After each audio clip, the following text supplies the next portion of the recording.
In Payoff, Ariely takes on one of the most powerful and misunderstood forces in human behavior, motivation. Unlike typical books on productivity or goal setting, Ariely's exploration goes beneath surface-level advice and digs into the psychological foundations of what truly drives us.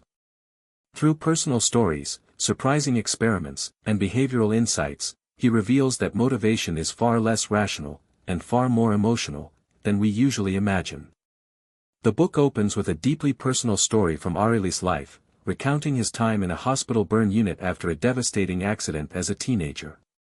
His body was covered in burns, and he endured excruciating pain during treatment. But what stood out most wasn't the suffering, it was how the hospital staff helped him endure it. Their efforts, compassion, and purpose showed him the power of meaning, and it planted the seed for his lifelong fascination with motivation.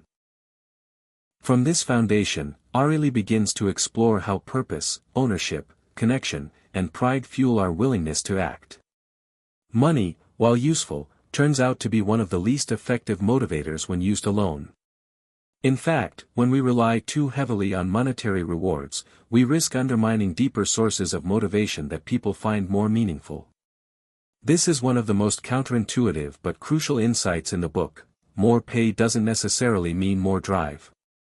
One of Ariely's key findings comes from an experiment where participants built Lego figures. When they saw their creations preserved, they worked longer and were more engaged.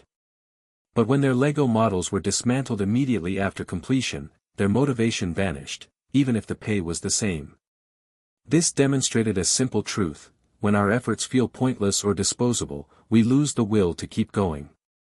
We crave meaning in what we do. Another layer of this idea emerges in how people respond to acknowledgement. In one experiment, a simple nod of recognition, just someone saying, "I saw what you did," made people far more motivated than money alone. Conversely, when people's work was ignored, even high pay couldn't sustain their effort. This shows that we are deeply social beings, wired to seek appreciation and connection, not just material rewards. Ariely also discusses the role of ownership. We tend to value what we build ourselves far more than what is handed to us, a phenomenon known as the IKEA effect. Whether it's a piece of furniture, a project at work, or even a personal goal, the more effort we put into something, the more it means to us. This intrinsic connection between effort and value is a cornerstone of motivation, and it can't be faked or bought. There's a dark side too. Ariely explains how companies, leaders, and even parents often fail to understand what really drives people. They try to motivate others with bribes, threats, or vague promises, ignoring the emotional and psychological layers that actually matter. When people feel manipulated, undervalued, or disconnected from the outcome, their motivation evaporates. In contrast, when they feel trusted, involved, and emotionally invested, motivation thrives. The book challenges the idea that people are primarily driven by self-interest. Instead, Ariely suggests we are driven by a desire for meaning, by relationships, and by narratives that make us feel part of something bigger.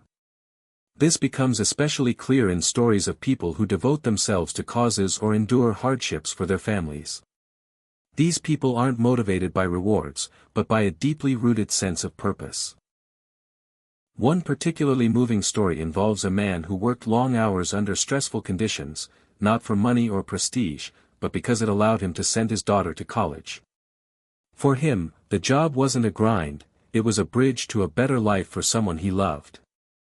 Ariely uses this and similar stories to show how love, duty, and personal legacy can be stronger motivators than any bonus check.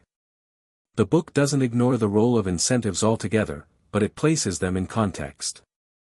Ariely argues that incentives must align with the emotional drivers of the person being motivated. Otherwise, they backfire. A bonus might work once, but long-term commitment and creativity come from a sense of purpose, not from dangling carrots. The takeaway isn't that money doesn't matter, but that it isn't enough. There's a critical message here for leaders and managers. If they want motivated teams, they must do more than pay well. They need to create environments where people feel seen, respected, and part of a meaningful mission. Motivation is fragile, but it's also powerful when nurtured with care. Leaders who fail to understand this often find themselves puzzled by disengaged employees, even when compensation is generous. Ariely also speaks to the individual reader, offering subtle but powerful advice for how to find more motivation in life. The key isn't forcing yourself to do things through guilt or fear. Instead, it's connecting with the deeper reasons you care in the first place. He suggests that reflecting on what gives your work or goals meaning can reawaken drive in moments of burnout or disillusionment. The role of trust is another subtle but powerful thread throughout the book.